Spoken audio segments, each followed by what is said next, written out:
आज कोई बात होगी तो तकनीकी वालों को भी जोड़ के होगी, उनको छोड़ के नहीं होगी। भविष्य के लिए जो बन सकता है सब करने के लिए तैयार रहेंगे।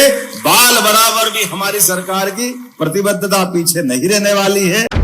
आवश्यकता के अनुसार दुनिया का सबसे युवा देश अगर कोई है तो भारत है। मुझे इस बात की प्रसन्नता है, जब मैं शिक्षा मंत्री था, अनुपम राजन जी भी यहाँ बैठे, तब 2000, 5000, 7000 बड़ा अटपटा लगता था। अरे क्या हमारे कॉलेज में पढ़ाने वाले हमारे भविष्य की दृष्टि से, तो मुझे बताया कि खाली स्थान पे भरने के लिए 5-7 हजार ही दो। हमने कहा ये खाली स्थान भरने वाले नहीं है, इनके अब पढ़ाने से देश के कई स्थान संवरेंगे। ये वो पावन मंदिर के पुजारी हैं, उसका एहसास करो। इनकी भूमिका छोटी नहीं है, ये भविष्य के बहुत बड़े देश के बढ़ने के सपने देखने के लिए इनकी अपनी मेहनत को स्मरण करने की जरूरत। इसलिए 2, 4, 5 हजार नहीं, हमको लगा कि 50 हजार भी दे तो कोई दिक्कत नहीं। उस समय शायद चालू करा था, ऐसे लगा था ना शायद पहली बार। मैं भूल अगर नहीं रहा हूं तो मुझे इस बात की प्रसन्नता है। बाद में और कई सारी चीजें जोड़ी गई, फिर बीच में तकनीकी वाले आए कि साहब हम तो छूट गए। हमने कहा नहीं, आप भी नहीं छूटोगे। तकनीकी वालों से कहा कि अगर आज कोई बात होगी तो तकनीकी वालों को भी जोड़ के होगी, उनको छोड़ के नहीं होगी भविष्य के अंदर। क्योंकि हमारे लिए तो सभी शिक्षा के मंदिर बराबर होना चाहिए, चाहे तकनीकी हो चाहे उच्च शिक्षा हो। और कितना अच्छा लगता है, मुझे इस बात की भी प्रसन्नता है, जब हमारी सरकार बनी और बनने के साथ मैं तो शिक्षा मंत्री होते होते आपके पास आया था। अब लगा कि नया कुछ करना है, पहली बार के शपथ के साथ नई घोषणा कुछ करना है, निर्णय लेना है। तो नए निर्णय क्या हो सकते हैं? तो हमने कहा ठीक है, हम नए निर्णय लेते हैं। अभी ये शिक्षा नीति लागू की थी आप सबकी मदद से, तो हमने कहा पीएम एक्सीलेंस कॉलेज खोले जाएंगे 55 जिलों में। तो आपके सबकी मदद से पूरे प्रदेश के अंदर, देश में सबसे पहले एक्सीलेंस कॉलेज कहीं खोले गए तो अपने प्रदेश के अंदर खोले गए। फिर ध्यान में आया कि ये विश्वविद्यालयों का अपना जो हमारा मैप दिखता मध्य प्रदेश में, तो कई जगह प्राइवेट विश्वविद्यालय, वो भी अच्छी बात है, वो भी खुलना चाहिए। लेकिन नक्शे पे बहुत सारी जगह सरकारी यूनिवर्सिटी वर्षों बाद थोड़ी सी खुलना बंद हो गई थी। हमने कहा तुरंत नए विश्वविद्यालय खोले जाए। तो खरगोन, गुना और सागर 3 नए विश्वविद्यालय अपने सरकारी स्तर पे खोले। हमने बहुत सारे प्रकार से इनके बारे में सोचा है। अभी तक जितना किया है ये बात सही है। हमने सरकार ने 13 आकस्मिक और 3 ऐच्छिक अवकाश भी आपको देते हुए हमने अपनी बहनों को प्रसूति अवकाश भी सुनिश्चित किया था। एक ही वर्ष में निकट के स्थान पर स्थान परिवर्तन की सुविधा भी दी थी। और लोक सेवा में भी आपको 25% के पद आरक्षित करते हुए 10 वर्ष की भी छूट हमने दी थी।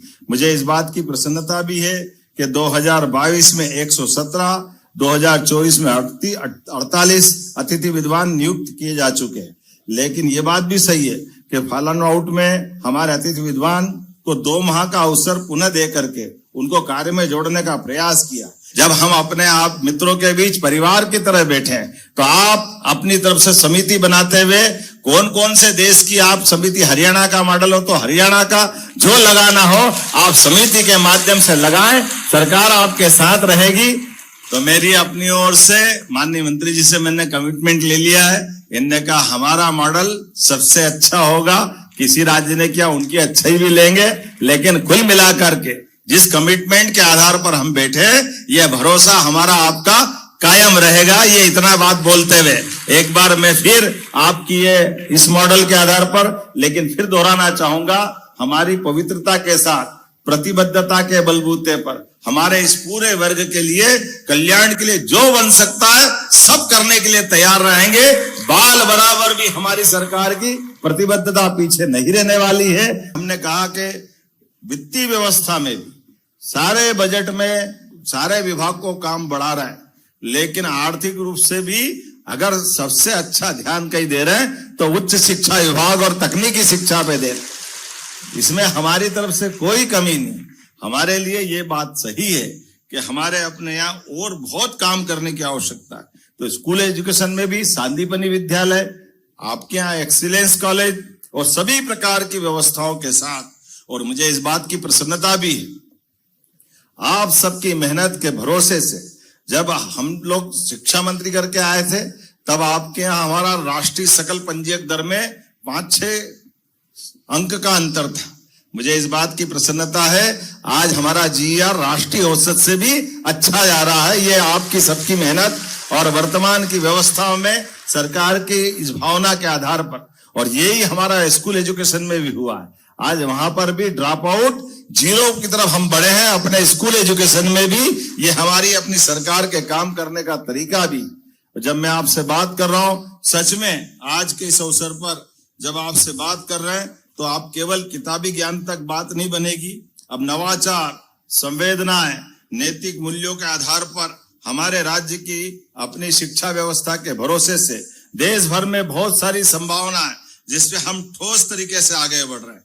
ऐसे में जब शिक्षा नीति 2020 हमको राष्ट्र को एक तरह से नए प्रकार के आवश्यकता के अनुसार दुनिया का सबसे युवा देश अगर कोई है तो भारत है। और मुझे इस बात की प्रसन्नता है, आबादी के रेशों में भी सबसे युवा राज्य अगर कोई है तो मध्य प्रदेश में आपकी भूमिका कई गुना ज्यादा बढ़ जाती है।